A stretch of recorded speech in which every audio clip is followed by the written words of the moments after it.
are Switzerland, known for making overpriced wrist clocks long before Apple, but they're also home to the largest food manufacturer in the world, Nestle. Now, Nestle make all sorts of stuff, like Kit Kats in soybean and baked potato flavour, or chocolate made with child slave labour, to dangerous baby formula sold to developing nations as a more healthy alternative to breast milk, which is great for those vegan babies, I guess. Closer to home, Nestle bottles 7 different brands of water in the USA, and if you go by their websites, 6 appear to be delivered by just one guy.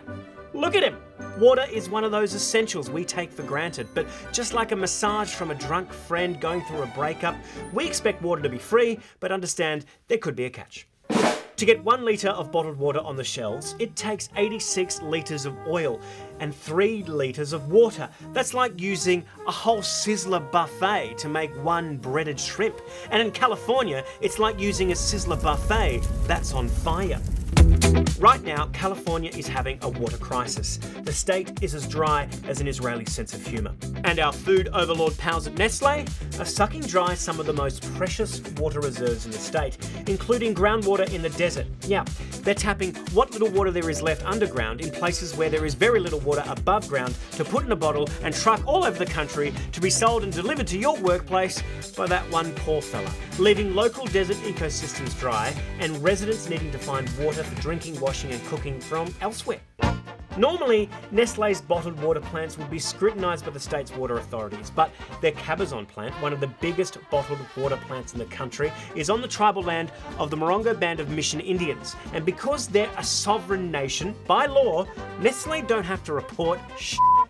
At another location in California, the Swiss food giant has been taking water from the San Bernardino National Forest, even though their permit expired in 1988. That's what we would call in my country taking the piss and bottling it.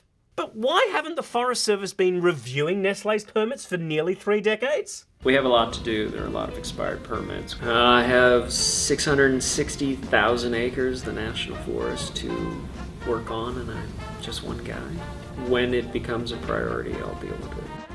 Because the worst drought in 1200 years is low on the list of priorities, right underneath hire new hydrologists. When the rest of the state is being asked to cut water use by 25%, according to Nestle's own statewide records, over the last 4 years of drought, Nestle's water use has increased 19%. And the company insists that it's sustainable. Well, if you don't believe them, they've made this brand new campaign to make you feel better about buying bottled water. You devil. At Nestle, we're concerned about California's drought. After all, if California runs out of water, we can no longer make Arrowhead. But we've got a plan. From today, every time you buy a bottle of Arrowhead water in California, just pour it in the ground, returning the crisp, clean spring water to the place where we pumped it out to sell to you so you can feel empowered to solve the drought by pouring it back into the ground. Because a sustainable water supply means a sustainable profit.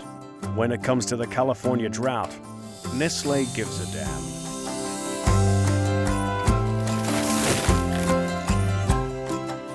Oh, hi again. To put this story together, we relied quite heavily on the investigative work of Ian James at the Desert Sun.